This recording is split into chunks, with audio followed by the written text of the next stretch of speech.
नमस्कार, आप देख रहे हैं भारत मीडिया चैनल। मैं हूं शब्बीर अहमद।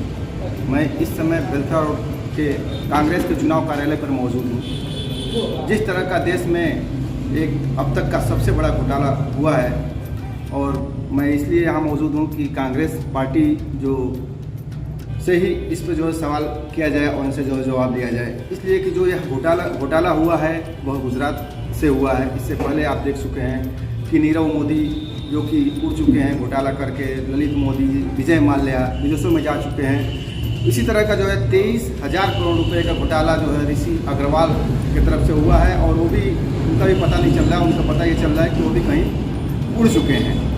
तो इससे पहले जो है 2018 में कांग्रेस ने इसको लेकर के जो है वहाँ गुजरात में जो है एक सवाल उठाया था। ICICI बैंक और SBI ने जो है लेटर भी लिखा केंद्र सरकार को, लेकिन क्या कारण है कि सरकार इन सब जो है बातों पर तब ध्यान देती है जब वो फरार हो चुके होते हैं। चलिए इस सब विषयों पर जो है यहाँ कांग्रेस के जो है प्रभारी मौजूद हैं, उनसे बात करते हैं। सर अपना परिचय दें। नमस्कार, डॉक्टर मनोज उपाध्याय, मुंबई से मैं बेलथरा रोड में आया। जिस तरह का जो है सबसे बड़ा घोटाला जो है आज देश में हुआ है, उस पर क्या कहें? देखिए, नरेंद्र मोदी जी की सरकार 2014 में जब आई तो कांग्रेस को सिर्फ गालियां देके आई। हकीकत यह है कि कांग्रेस के टाइम में या पिछले 70 सालों में कहें, जहां घोटाले होते नहीं थे, सिर्फ बदनामियां होती थी, वहां आज रोज घोटालों की एक के पर एक रिकॉर्ड टूट रहे हैं। चाहे नीरव मोदी का हो, चाहे मेहुल, हमारे नरेंद्र मोदी भाई के मेहुल भाई जो मेहुल चौकसी जी थे, जिनको मेहुल भाई बुला करके वो हों, चाहे आज ये ADG शिपिंग का है।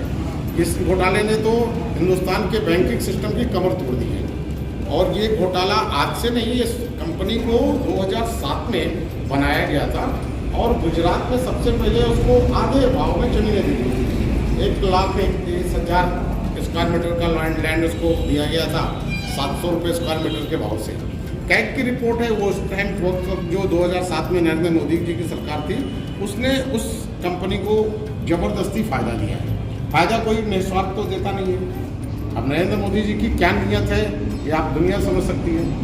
तो जो इतना बड़ा जो है देश के सामने जो घोटाला है, इसका जो है कितना जो है नुकसान आम जनता को उठाना पड़ेगा? सर, हर चीज़ का नुकसान तो आम जनता ही भर रही है। हमारे जो टैक्स पेयर हैं, जो टैक्स दे रहे हैं हिंदुस्तान की इकोनॉमी को चलाने के लिए, एक माचिस की तीली भी आप खरीदते हो, डिब्बी भी आप खरीदते हो, तो आप टैक्स भरते हो। आज हालात ये, गरीब आदमी टैक्स भर रहा है, और इनके जो कुछ चुनिंदा दोस्त हैं वो पैसे लेते हैं, बैंकों से लोन लेते हैं, NPA में जाते हैं, या पैसे लेके विदेश चले जाते हैं। इनके पास और मैक्सिमम जो घोटाले हो रहे हैं सिर्फ गुजरात से हो रहे हैं। मतलब आप समझो कि इन्होंने अपने 3 कार्यकाल में, जब ये मुख्यमंत्री थे, इन्होंने क्या व्यवस्था वहाँ बनाई थी। घोटालों की इन्होंने पूरी कैंप बना रखी है, हर कंपनियों को सुविधाएं दी हैं, बदले में इन्होंने सुविधा शुल्क लिया होगा। आज वो कंपनियां उठ के जा रही हैं, और इनकी सरकार, गृह मंत्री इनके पास, सबसे सक्षम गृह मंत्री सरदार पटेल की बात बताते हैं, इनके कार्यकाल में सारे लोग उड़ जाते हैं, बैठ के देखते रहते हैं। जिस तरह से बीजेपी गुजरात मॉडल पेश करके जो है पूरे देश में जो अपनी सरकार बना रही है, तो क्या इनका एक गुजरात मॉडल है? गुजरात मॉडल ऐसा था कि गुजरात का नाम और तस्वीरें चाइना की, ऐसे ये मॉडल बना के दुनिया को दिखाए। सोशल मीडिया पे खाली इन्होंने गुजरात की झलकें दिखाई कि हमने बहुत बढ़िया सड़क बनाई है, बहुत बढ़िया बुलेट ट्रेन चलाई है, दिखाई। हकीकत का उसका कोई संबंध नहीं था। इस तरह उत्तर प्रदेश में एयरपोर्ट, हाँ, आप भारतीय जनता पार्टी झूठ की चलती फिरती दुकान है, और उसके मुखिया नरेंद्र मोदी जी हैं। उनके पास सिर्फ एक ही काम है, झूठ बोलो। इतनी सफाई से झूठ बोलने की कला उनके पास है, उसके अलावा उनको कुछ आता ही नहीं। झूठ की तो दुकान चला रहे हैं। पूरे देश की जनता सड़कों पे मर रही है। कोरोना के टाइम पे लोग चल रहे, पैदल चल रहे थे, लोगों को कोई साधन नहीं मिल रहा था, भूख से लोग मर रहे थे। ये सरकार करती क्या? दवाओं से लोग मर रहे थे, उसके लिए व्यवस्था करने की सरकार के पास ताकत नहीं थी। और आज हजारों करोड़ ले लेके लोग, इनके दोस्त भाग रहे हैं, उनको गिरफ्तार नहीं कर सकते हैं। नीरव मोदी आज तक गिरफ्तार नहीं हुआ। तो जिस तरह की जो है राजनीति आज के दौर में हो रही है, जिस तरह घोटाले हो रहे हैं, सरकार की ये नज़र में है, सरकार को इस पर जो है कार्रवाई होनी।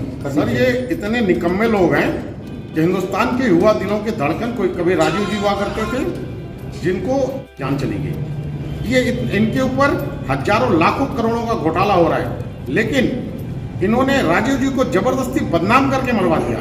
लेकिन इनके ऊपर इतनी मोटी गैंडे की खाल से भी मोटी खाल है इनके ऊपर कुछ असर नहीं होता है। आप चिल्लाते रहिए, मीडिया में जाइए, मीडिया को दबा देते हैं। कुछ आप जैसे कुछ चुनिंदा पत्रकार हैं जो आज सच की आवाज को बोलना चाहते हैं। बाकी मीडिया को इन्होंने दबा रखा है। मीडिया ईमानदार कहाँ पे है? चौथा लोकतंत्र स्तंभ जो है वो डैमेज हो रहा है। इलेक्ट्रॉनिक मीडिया में जो यूट्यूब चैनल आप लोग प्राइवेट चला रहे हो तो आप दिखा सकते हो। हिंदुस्तान के किसी चैनल में ताकत है कि नरेंद्र मोदी की कमियों, नरेंद्र मोदी की चोरी और जो उनके साथियों के द्वारा लूट मचाई जा रही है उसके ऊपर कोई रिपोर्टिंग करे? कोई चर्चा ही नहीं होती है। चर्चा किस बात पे होती है? पाकिस्तान बर्बाद हो गया, चाइना टूटने वाला है, रूस का ये हो गया, हिंदुस्तान का क्या हो रहा है? हिंदुस्तान की सड़कों पे गरीब मर रहा है, उसकी कोई पूछे? इतना बड़ा जो है घोटाला जो है देश में हो गया है, आम जनता के जो है पैसे जो डूब रहे हैं, तो इसके लिए कांग्रेस पार्टी का स्टैंड क्या होगा? कांग्रेस पार्टी हर स्तर पर इसका विरोध करेगी। यहाँ की अदालतों से, प्रधानमंत्री से और शासन से मांग करती है कि उनको गिरफ्तार किया जाए और जो पिछले वो यहाँ से लेके भागे हैं उसकी भरपाई की जाए, नहीं तो उनकी सारी प्रॉपर्टियाँ अटैच की जाए, उनको सील किया जाए। जैसा कि जो मीडिया रिपोर्ट में सामने आ रहा है कि बहुत सारा इसमें का पैसा जो है सिंगापुर पहुँचा दिया गया है, तो अभी तो देखा गया है कि नीरव मोदी जो चले गए, ललित मोदी भाग गए यहाँ से, विजय माल्या भाग गए, उसको जो सरकार अब तक ला नहीं पाई, तो इस पैसे को कैसे लाएगी? क्या ये तो आपने सरकार चुनी है, इस सरकार की तो खासियत यही है। विजय माल्या इनके टाइम पे भागे, नीरव मोदी इनके टाइम पे भागा। इनके यहाँ सारे लोग तो क्या ये विदेशों से बोले थे चुनाव के पहले कि मैं काला धन लेके आ रहा हूँ। आज काला धन लेके आने की बात नहीं है, आज तो ये पार्सल देते हैं कि बैंक से हमारे गरीब लोगों के जो बैंकों में पैसे जमा है उस पैसे से आप लोन लीजिए, उस लोन को अपने अकाउंट में डालिए और पार्सल लेके विदेश चले जाइए। कोई पूछने वाला नहीं है। सारा सिस्टम इनका जो सीबीआई है, इनकी राह है, इनकी ईडी है, ये सिर्फ अपने राजनीतिक विरोधियों की आवाज को दबाने के लिए उसके ऊपर उपयोग करते हैं, कहीं करप्शन हटाने के लिए नहीं करते। अभी चुनाव आएगा, कांग्रेस के किसी नेताओं पर, विरोधियों के नेताओं पर रेड पड़ेगी। हमारे यहाँ पंजाब के मुख्यमंत्री के भतीजे भांजे पर रेड पड़ेगी। कहीं कमलनाथ जी के यहाँ मध्य प्रदेश में रहेगा चुनाव तो मुलायम के, अखिलेश के पार्टी वालों पर पड़ेगी। हकीकत में भारतीय जनता पार्टी के व्यापारियों पर जो भारतीय जनता पार्टी को फंड दे रहे हैं, किसी के ऊपर इनकम टैक्स हो, सेल टैक्स हो या जीएसटी की कोई रेट पड़ रही है?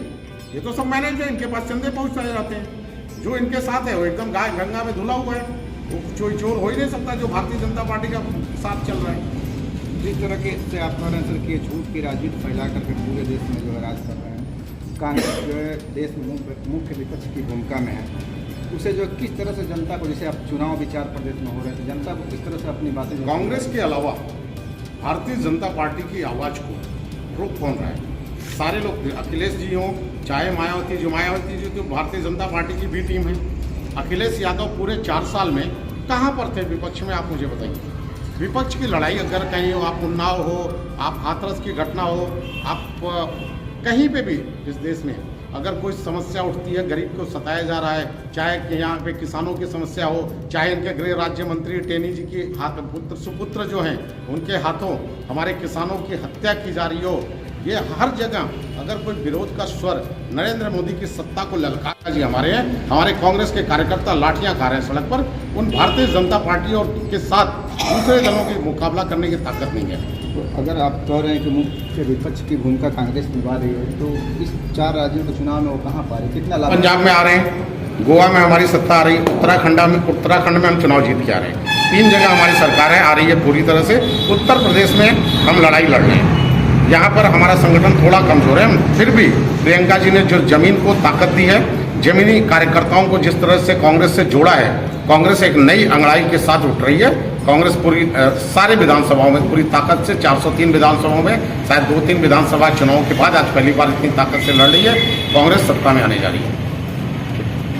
धन्यवाद। मुंबई से चल करके आज ही यहाँ बेलथरा रोड, बनी जिले के बेलथरा रोड में पहुँचे डॉक्टर मनोज उपाध्याय, जो कांग्रेस के यहाँ पे प्रभारी नियुक्त किए गए हैं, उनसे जो है जो 23,000 करोड़ का घोटाला हुआ है उस पर जो है चर्चा की।